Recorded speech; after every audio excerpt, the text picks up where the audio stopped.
우리가 찬양 가운데에 근심이 슬픔이 기쁨이 되었네라는 그런 찬양들이 있습니다. 오늘 시편 42편의 내용이 그와 같은 내용입니다. 지금 시편의 저자는 하나님을 만나기 위해서 성전에 올라가 예배 드리기를 간절히 갈망하고 있는데 그 상태를 어떻게 표현하고 있느냐 하면 사슴이 물을 먹지 않으면 어떻게 되지요? 죽게 되지요. 내가 하나님을 만나지 않으면 죽는다는 것을 그와 같이 묘사를 하고 있습니다. 그뿐만 아니라 주변에 있는 사람들이 우상 숭배자요, 또 이전에 함께 나아가서 예배를 드렸던 자들이 조롱을 하고 있어요. 하나님이 어디 계시냐고. 눈에 보이지도 않는 하나님을 믿는다고 조롱을 하고 있습니다. 그때의 시편의 저자는 마음이 낙심이 되었어요. 이 문제를 어떻게 해결할 것인가? 오늘 5절의 말씀을 보게 되니까 누가 누구에게 질문을 하고 있죠? 내가 나에게 질문을 하고 있는데 내가 내 영혼에게 질문을 하고 있어요. 여러분 그렇게 질문해 보신 적 있어요? 내 영혼에게 질문을 해보신 적이 있냐고요. 자, 5절 같이 읽습니다. 내 영혼아, 내가 어찌하여 낙심하며 어찌하여 내 속에서 불안해하는가? 너는 하나님께 소망을 두라. 그가 나타나 도우심으로 말미암아 내가 여전히 찬송하리로다. 지금 시편의 저자가 근심 가운데 있는데 그 문제가 무엇이냐 하면 내 안에 하나님이 계시지 않더라는 거예요. 않더라는 거예요. 시편의 저자는 하나님을 만나기 위해서 성전을 올라가야 하는 갈망이 있었는데 6절 이하의 말씀을 보게 되면 자연을 통해서 하나님께서 역사를 주관하시고 하나님께서 나와 함께 하심을 깨달았다는 거예요. 폭포 소리에 하나님의 음성이 들렸고 그 폭포 소리에 말씀의 두려움을 깨달아서 하나님께 회개하는 자리로 나아갔고 내가 원수에게 조롱을 당할 때에 하나님께서 나와 함께 해주심으로 인하여 낮에 내가 풍성한 삶을 살게 되었고 밤에는 잠자리에서 그것에 대한 감사를 하였다는 거예요. 시편의 저자는 하나님이 나를 외면하고 하나님이 나와 함께 하지 않을 줄도 알고 있었던 거예요. 그런데 내가 가만히 생각을 해보니까 이와 같은 상황 속에서도 지금 사람들에게 조롱을 당하고 고난 가운데에도 하나님께서 나를 지켜주시고 인도하여 주셨음을 깨달은 거예요. 그러므로 인해서 11절을 가게 되면, 자 5절을 읽으셨죠? 11절을 가게 되면 똑같은 말씀이 나오게 되는데 어디가 다른지 여러분들이 찾으셔야 돼요. 숨은 그림을 찾으셔야 돼요. 숨은 글자를 찾으셔야 돼요. 자, 읽습니다. 내 영혼아, 내가 어찌하여 낙심하며 어찌하여 내 속에서 불안해하는가? 너는 하나님께 소망을 두라. 나는 그가 나타나 도우심으로 말미암아 내 하나님을 여전히 찬송하리로다. 어디가 달라요? 어디가 달라요?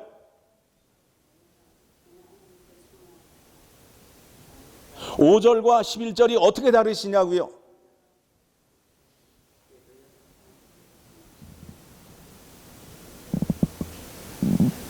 하나님을 만나고 하나님의 은혜를 깨달았어요. 무엇을 통해서? 조롱과 핍박을 통해서 하나님의 은혜를 깨달은 후에 시편의 저자가 믿음의 고백 내용이 달라져요. 하나님이 누구의 하나님이 되었어요? 내 하나님이 되었다라고 고백을 하잖아요. 다 같은데 그가 나타나 도우심으로 말미암아 내 하나님을 여전히 찬송하리로다. 그러니까 고난을 통해서 하나님을 만났는데 그 하나님이 누구의 하나님이 된 거예요? 나의 하나님이 된 거예요. 그래서 고난이 우리에게 유익이라는 말씀을 하고 있습니다. 예수님도 이 땅에 사실 때에 괴롭고 고난을 당하셨습니다. 그렇죠? 네. 마태복음 26장 39절의 말씀을 보게 되면 예수 그리스도께서 심히 괴로워하는 장면이 나와요. 심히 괴로워하는 장면이 나와요. 자, 보겠습니다. 마태복음 26장 39절 같이 읽습니다. 조금 나아가서 얼굴을 땅에 대시고 엎드려 기도하여 이르시되 내 아버지여 만일 할만하시거든 이 잔을 내게서 지나가게 하옵소서. 그러나 나의 원대로 마옵시고 아버지의 원대로 하옵소서 하시고, 예수 그리스도의 십자가의 고난과 순환이 영광으로 바뀌는 장면이에요. 예수님도 고난과 순환의 길을 가셨어요. 그 길이 십자가의 길이에요. 그 십자가의 길에 죽기까지 순종하셨더니 그 고난이 뭘로 바뀌었다고요? 영광으로 바뀌었어요.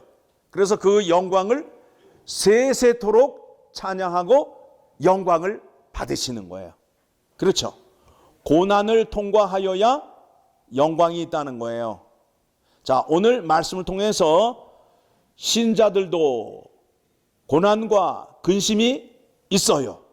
그렇죠? 이 문제를 어떻게 해결하여야 하는지 말씀을 통해서 확인해 봅니다.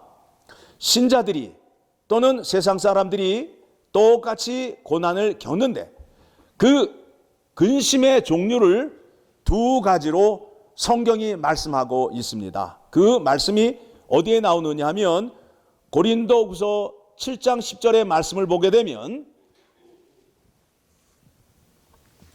고린도후서 7장 10절의 말씀을 보게 되면 같이 읽습니다.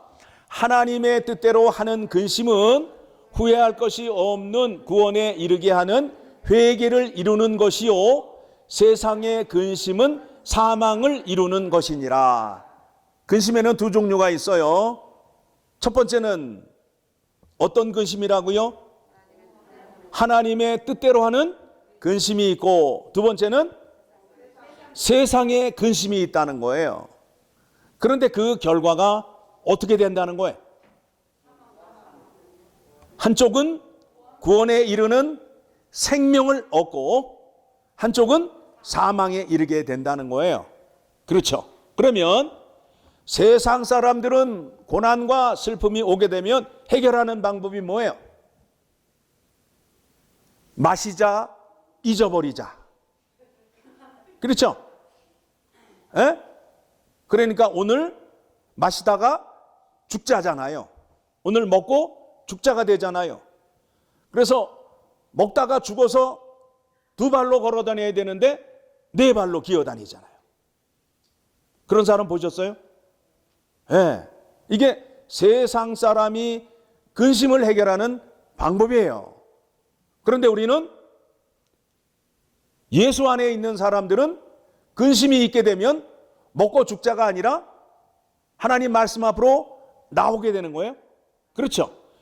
근심을 통하여 우리의 믿음이 어떻게 된다고요? 더 성숙한 자리로 나아간다는 거예요. 성숙한 자리로 나아간다는 거예요.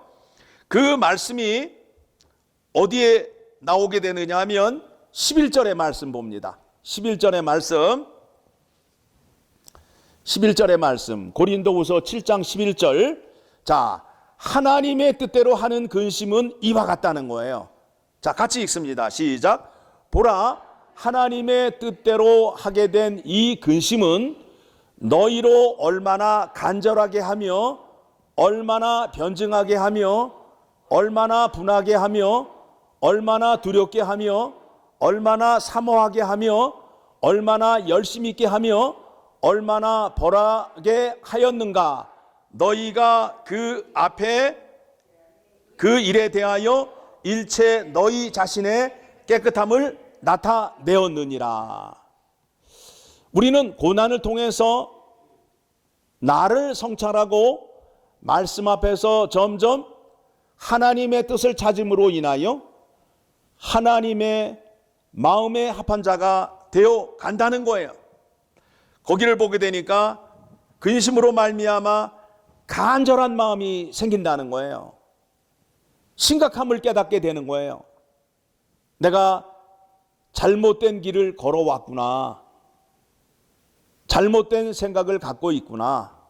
그러니 이제 내 생각을 바로 고쳐야 되는 깨달음이 있게 되고, 또 얼마나 변증하며 내가 이렇게 잘못된 일을 했었는데 그 일에 대하여 회개하는 마음이 있잖아요.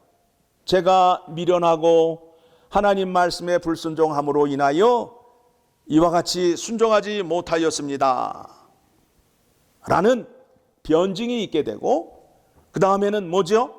얼마나 분하게 하며, 여러분 누군가에게 속았어. 그런데 속은 거를 알게 됐을 때에 여러분의 마음이 어떻게 돼요? 화가 나요, 안 나요? 나잖아요. 감히 나를 속였어? 그렇죠? 여러분들이 마귀에게 속아서 지내온 시간이 억울하잖아요. 그러니까 뭐가 생겨요? 분이 생기고, 그 다음에 얼마나 두렵게 하며, 내가 죄악된 길을 계속 걸어가게 되면 무슨 길을 가는 거예요? 사망의 길을 가게 됨으로 인하여 멸망의 자리에 이르게 되는 거 아니에요. 그런 다음에는 얼마나 사모하게 하며 하나님을 만나고자 하는 마음이 있음으로 인하여 하나님을 만나게 되면 관계가 회복이 되잖아요. 하나님과 나와의 관계가 어떤 관계라고요? 아버지와 아들의 관계, 왕과 백성의 관계가 되는 거 아니에요. 사모하는 마음이 생기고, 그 다음에 얼마나 열심히 있게 하며 날마다 회개의 자리로 나아가 나를 정결하게 함으로 인하여 하나님께 기쁨을 드리는 자가 되고, 그 다음에 뭡니까? 얼마나 벌하게 하였는가. 하나님은 공의의 하나님이심으로 인하여 하나님은 반드시 행한 대로 처벌을 하신다라는 것도 깨달음으로 인하여 하나님 말씀을 더욱더 지킬 수 있는 자리로 나아가게 되는 거예요. 그리고 너희가 그 일에 대하여 일체 너희 자신의 깨끗함을 나타내었느니라. 회개 후에 하나님이 내 하나님이 되었다라는 고백입니다. 오늘 이 말씀의 내용이 오늘 시편 42편의 내용과 같은 거예요.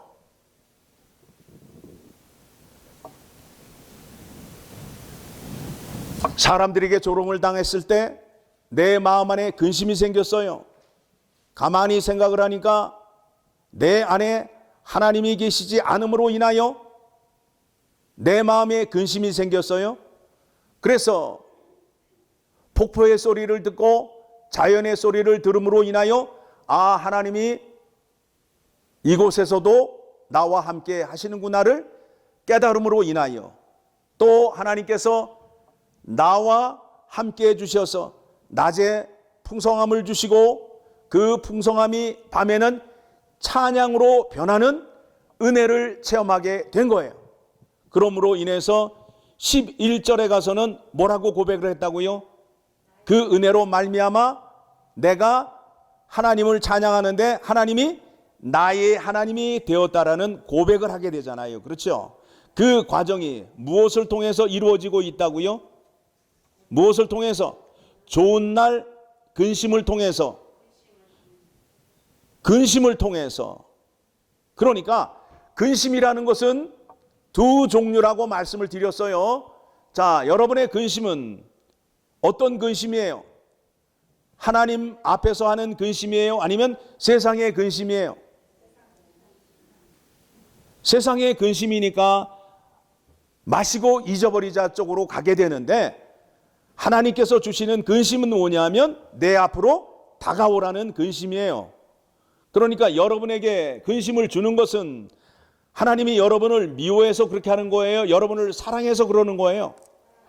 사랑을 해서 그런 거라고요. 근심을 통해서 믿음이 자라는 거예요. 여러분, 과실나무 키워보셨지요? 과실나무 키워보셨잖아요. 가을 되면은 이쁜 맛있는 과실이 나뭇가지에 주렁주렁 열리잖아요. 그 열매가 열리기까지 어떤 과정을 거쳤는지 생각해 보신 적이 있나요? 생각해 보신 적이 있어요?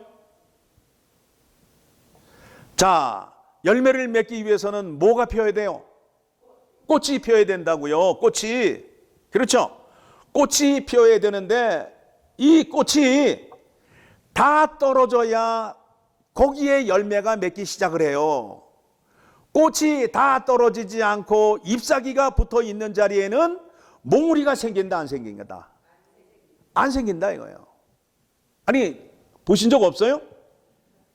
네, 좀 보셨으면 좀 이렇게 호응을 해 주셔야 설교하는 사람이 좀 신이 나잖아요. 네, 꽃이 다 떨어지지 않게 되면 열매가 안 맺는다고요. 몽우리가 안 생겨요. 그러니까 여러분들이 하나님의 은혜의 자리로 나아가고 하나님께 은혜를 받기 위해서는 여러분의 고집이나 자아가 어떻게 된다고요? 다 떨어져야 된다니까요. 다 떨어져야 돼요. 그런 다음에 이제 몽우리가 생겼어요. 그러면 이제 나무로부터 영양분을 받아야 될 거 아니에요? 그러면 이제 몽우리가 생겨서 자라기 시작하게 되면 이제 뭐가 달려들기 시작을 해요? 온갖 해충들이 달려들기 시작하잖아요. 와서, 그렇죠? 예, 그 껍질을 뚫고 그 안에 있는 열매를 먹으려고 모기도 달려들고 파리도 달려들고 온갖 것에 해충들이 다 달려드는 거 아니에요? 그러니까 그 껍질이 어떻게 해야 돼요? 얇아야 돼요? 두꺼워야 돼요? 두꺼워야 된다고요. 두꺼워야 된다고요. 자, 그래서 이제 열매가 어느 정도 이제 생겼어요. 어느 정도 생겼어요. 그러면 이제 7월달, 8월달을 겪어야 된다고요. 그러면 7, 8월달에 뭐가 지나가요? 태풍이 지나가잖아요. 태풍이 지나가잖아요. 태풍이 지나가게 되면 바람이 어느 정도로 불어요? 살랑살랑 불어요? 나뭇가지가 부러질 정도로 불잖아요. 그러면 이 열매가 나뭇가지에 붙어 있는데 현찮은 거는 어떻게 되는 거예요? 다 떨어져 버린다고요. 다 떨어져 버린다고요. 그 과정을 지나고 나면 이제 8월 달이 되게 되면 볕이 어떻게 돼요? 선선해요. 아주 뜨거워요. 뜨겁잖아요. 그 뜨거운 과정을 다 겪고 이겨야 가을철에 색깔이 예쁜 색깔이 나와서 맛있는 향기로운 맛을 내는 과일이 되는 거예요. 과일이 생성되는 그 과정을 통해서 비유를 말씀하잖아요. 열매를 통하여 그 사람의 믿음을 확인한다. 우리의 믿음의 과정도 그와 같은 과정을 겪어야 된다는 거예요. 오늘 본문의 말씀이 우리에게 무엇을 위로하는 거예요? 이 세상을 살면서 조롱과 핍박이 있더라도 그것은 당연한 것이다. 그 당연함을 통하여 하나님의 은혜가 임하여서 믿음이 더욱더 성장하는 자리로 나아간다라는 것을 우리에게 교훈해 주는 것입니다. 그렇죠? 자, 여러분들이 믿음 생활을 하면서 이 근심과 고난을 이기기 위해서는 우리가 하나님의 말씀으로 훈련을 받아야 됩니다. 훈련을 받아야 됩니다. 우리는 그냥 가만히 앉아 있으면 하나님께서 우리에게 은혜를 주시고 또 우리를 좋은 길로 다 인도하여 주셔서 꽃길을 가게 하시고 비단길을 가게 하신다라고 배웠어요. 그런데 성경은 그렇지 않아요. 십자가의 길이 꽃길이에요? 비단길이에요? 예수님이 그 길을 가셨어요? 아니에요. 사도 바울이 꽃길을 갔어요? 가는 곳곳마다 돌멩이가 날라왔다고요. 그 과정을 겪으셔야 돼요. 성경은 그와 같이 얘기하는데 여러분의 믿음은, 여러분의 기도는 어떻게 기도해요? 네. 다 피해가고 내 앞길은 꽃길만 열리게 해주세요라고 얘기한다고요. 그런 믿음은 없다는 거예요. 그런 믿음은 없어요. 고난을 통하여 여러분의 믿음이 성숙해짐을 기억하십시오. 자, 고린도전서 9장 24절의 말씀을 보게 되면 이제 우리가 근심과 고난을 이기기 위해서 이와 같이 훈련을 받아야 된다고 말씀하고 있습니다. 고린도전서 9장 24절의 말씀을 보게 되면 자, 운동선수가 등장을 하는데 마라톤 시합에 나왔어요. 자, 그러면 마라톤에 참가를 했으면 참가 목적이 뭐예요? 상을 받아야 될 거 아니에요. 면류관을 받아야 될 거 아니에요. 그렇죠? 면류관을 받아야 돼요. 자, 읽습니다. 운동장에서 다림질을 하는 자들이 다 달릴지라도 오직 상을 받는 사람은 한 사람인 줄을 너희가 알지 못하느냐? 너희도 상을 받도록 이와 같이 다름질하라. 요즘은 참가하면 참가상도 다 주지만은 자, 올림픽을 나가게 되면 골드 메달은 여러 사람이 타요? 한 사람이 타요? 한 사람이. 그래서 그거를 타기 위해서는 어떻게 하셔야 돼요? 대충 하고 나가면 딸 수 있어요? 그렇지 않죠? 여러분, 훈련을 열심히 하셔야 딸 수 있어요. 그러니까 여러분의 믿음이 구원받았으면 끝이지 뭐 이런 마음으로 가시면 안 된다는 거예요. 어떤 마음을 가지셔야 된다고요? 상을 받는데 주님 앞에서 내가 제일 좋은 상을 받아야지 하는 그 마음으로 믿음 생활을 하시라는 거예요. 그래서 하나님을 사랑하는데 대충 사랑하시면 안 된다고요. 어떻게 사랑하시라고요? 마음과 목숨과 뜻과 온 힘을 다하여 하나님을 사랑해야 하나님은 그 사랑을 받으시는 거예요. 대충 하는 사랑은 안 받으신다 이거예요. 에? 제가 여러분에게 자주 비유로 쓰잖아요. 사랑하는 사람이 여보 나는 당신을 80%만 사랑하고 저기 있는 미스김을 20% 사랑해. 그러면 여러분이 좋아하세요? 어떻게 해요? 난리가 나잖아요. 얼마를 요구하는 거예요? 100%를 요구하잖아요. 하나님도 우리에게 사랑을 요구하는데 몇 퍼센트를 요구한다?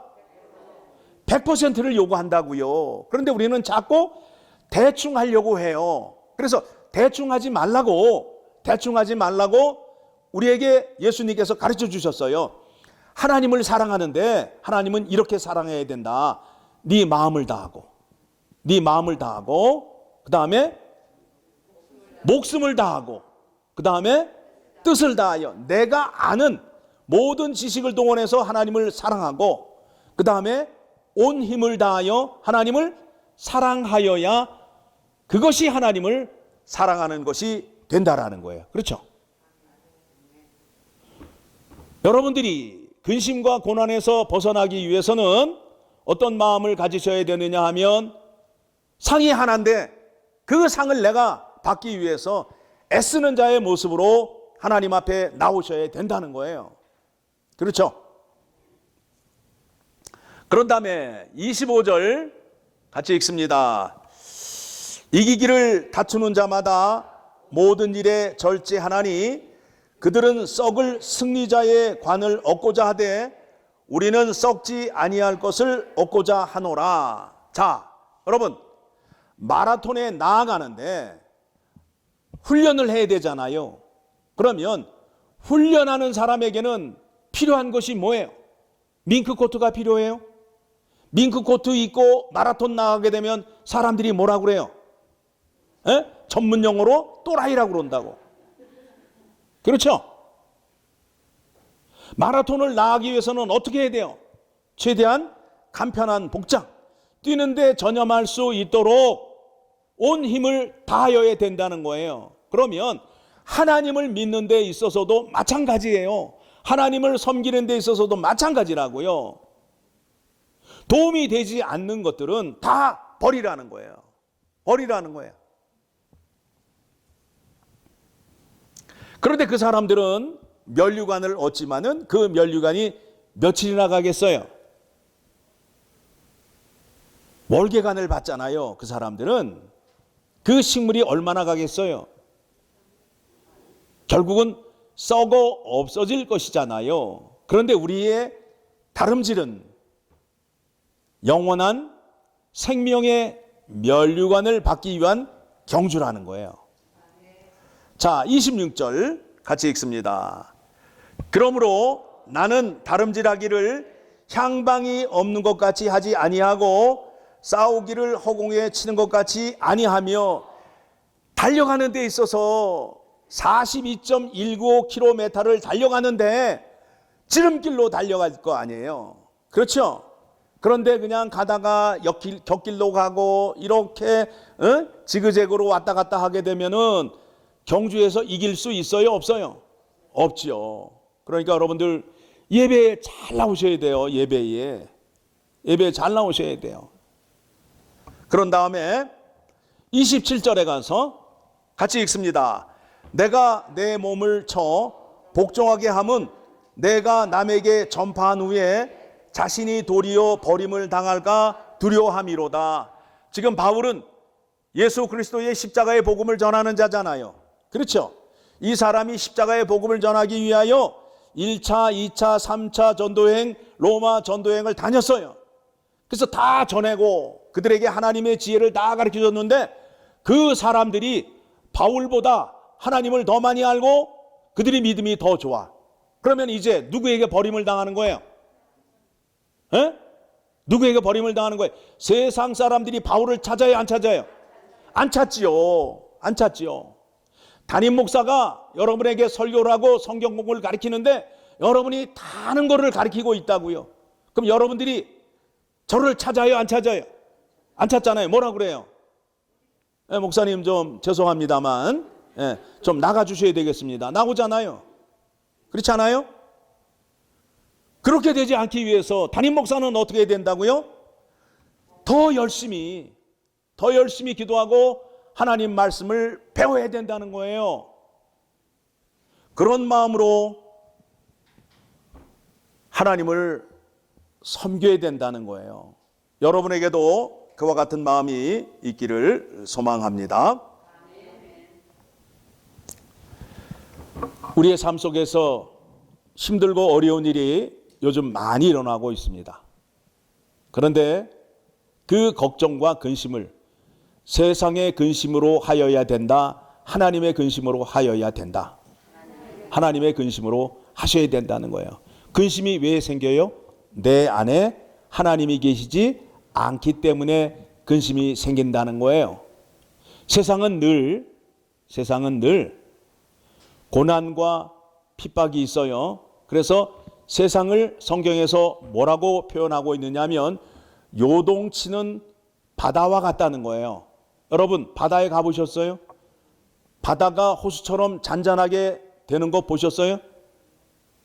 늘 작은 파도가 오면 그 뒤에 큰 파도가 오고 큰 파도가 끝나면 그 뒤에 또 잔잔한 게 왔다가 또 큰 게 오고 계속 그거를 볼 수 있잖아요.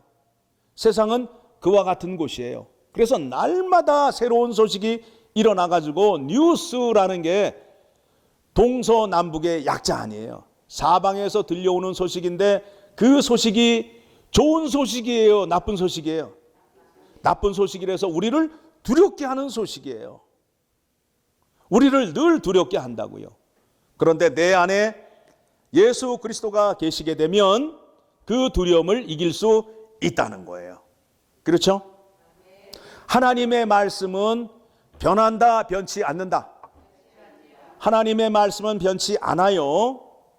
간혹 어떤 사람들이 말하기를 설교가 은혜가 안 된다라고 말하는 사람들이 있어요. 그런데 그 책임을 자꾸 다른 사람에게 전가하려고 하는 사람이 있어요. 자, 하나님의 말씀은 변치 않아요.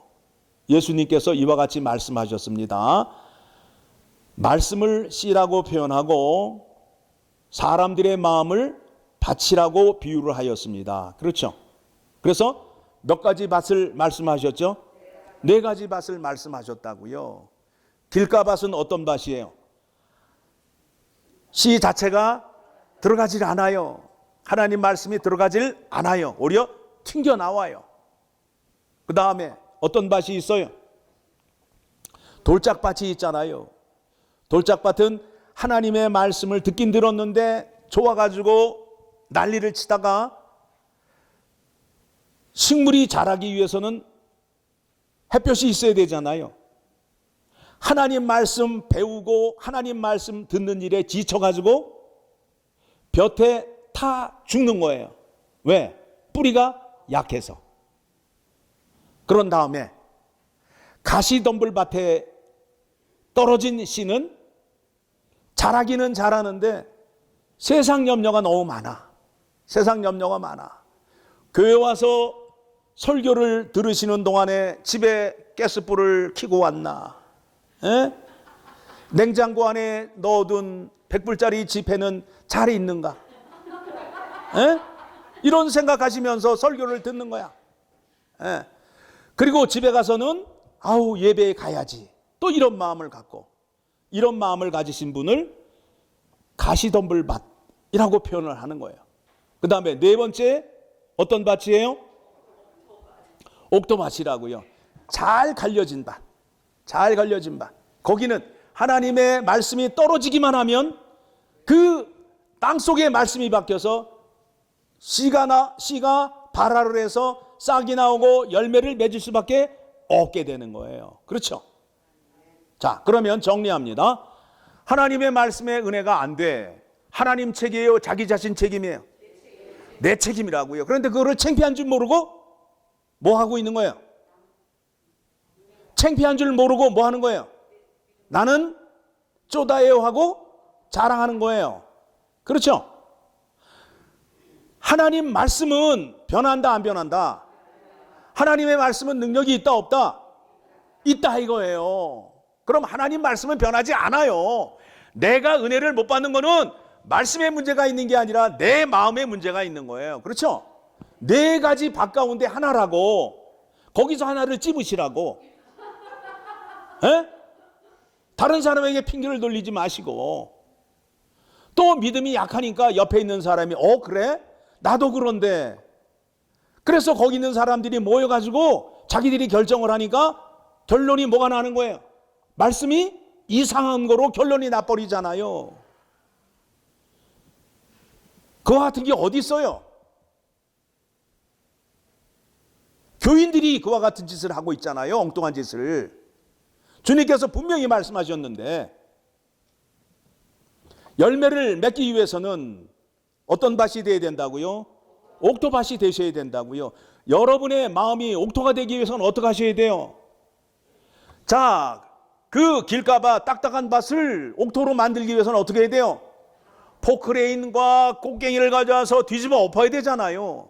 그러면 여러분의 딱딱한 마음을 어떻게 하셔야 돼요? 에? 이 안에다가 포크레인을 집어넣을 수는 없잖아요.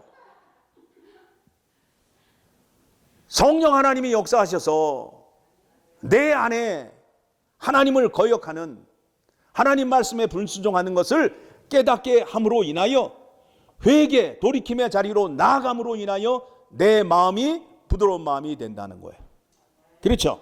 그러니까 여러분들이 은혜를 받으시러 오시기 위해서는 주일을 거룩하게 준비하시고 내 마음 안에 굳은 마음, 딱딱한 마음을 바꾸어 달라고 기도하시고 준비하시고 나와서 말씀을 듣게 되면 그 말씀이 내 안에 들어와 내 말씀에, 하나님 말씀에 순종함으로 인하여 순종할 때에 하나님께서 능력을 나타내 주심으로 인하여 하나님의 능력이 나에게 나타나서 하나님께 영광을 올려드리고 기쁨을 올려드리는 자가 되어서 내가 하나님의 기쁨이 되는 존재가 된 거예요. 그러면 내가 하나님께 기쁨을 드리는 존재라면 내 자체가 기쁨이라는 거 아니에요? 그럼 나는 지금 현재 기쁨을 누리고 있는 거예요? 못 누리고 있는 거예요? 누리고 있는 거 아니에요? 그렇죠? 나라는 존재가 기쁨의 존재가 되게 되면 나는 기쁨을 누리고 있어요? 못 누리고 있어요? 누리고 있잖아요. 하나님께서 여러분에게 원하는 것이 무엇이냐면 기쁨을 흉내내는 자가 아니라 기쁨의 존재가 되라는 거예요. 존재.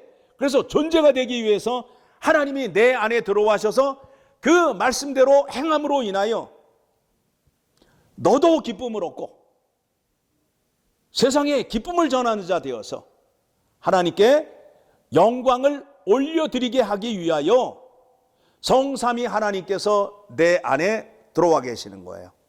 그렇죠? 자, 말씀 정리합니다.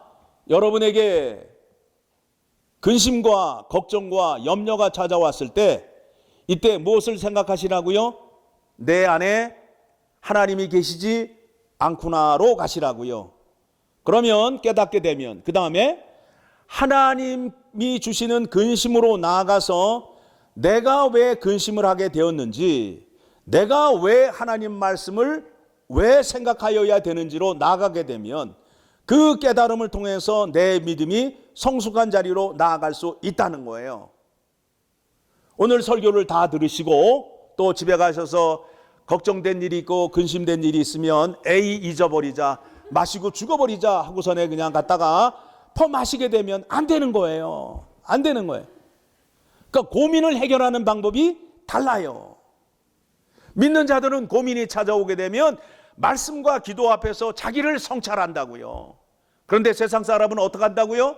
먹고 죽자로 간다는 거예요. 달라요. 해결하는 방법이 달라요.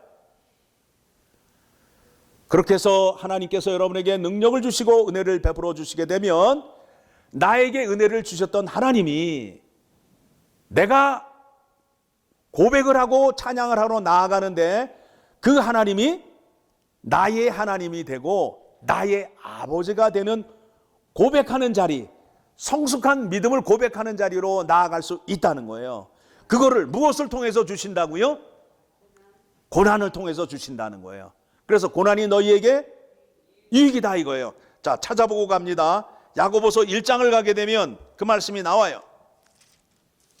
이 말씀을 또 해주지 않으면 또 목사가 또 괜히 또 그냥 또 그런가 보다라고 할 텐데, 자, 야고보서 1장 2절에 가게 되면 2절, 3절, 4절 말씀 같이 읽습니다. 시작. 내 형제들아, 너희가 여러 가지 시험을 당하거든 온전히 기쁘게 여기라. 제가 여러분에게 드린 말씀이 맞아요, 틀려요? 맞잖아요. 사기친 거 아니에요? 그 다음에 3절 시작. 이는 너희 믿음의 시련이 인내를 만들어내는 줄 너희가 알미라. 그러니까 믿음은 그 시련을 인내함으로 인하여 맺게 된다는 거예요. 아까 열매 맺는 비유를 통해서 말씀드렸죠. 열매를 맺기 위해서 태풍을 견뎌야 되고 땡볕을 견뎌야 된다고요. 그와 같은 과정을 거치셔야 여러분의 믿음이 더욱더 크고 성장할 수 있게 되는 겁니다. 4절 시작. 인내를 온전히 이루라. 이는 너희로 온전하고 구비하여 조금도 부족함이 없게 하려 함이라. 여러분, 그 가을철에 달린 사과나무를 보게 되면 얼마나 이뻐요. 얼마나 이뻐요. 거기에 부족함이 있어요? 색깔에 부족함이 있어요? 맛에 부족함이 있어요? 풍요로움이 있잖아요. 감사가 넘치잖아요. 여러분의 믿음도 그 과정을 거쳐야 함을 기억하시고, 오늘의 삶, 우리들의 형편이 어렵고 힘들다고 해서 에이 때려치자, 또는 오늘 시편 42편에 조롱하는 자들처럼 믿어봤는데 안 되더라, 믿음 생활했더니 그냥 어려움과 고난만 찾고 오더라, 이런 말에 현혹되지 마시고 오히려 감사하는 자리로 나아가셔서 기도하시고 말씀 묵상하는 여러분 되시기를 소망합니다. 기도하겠습니다.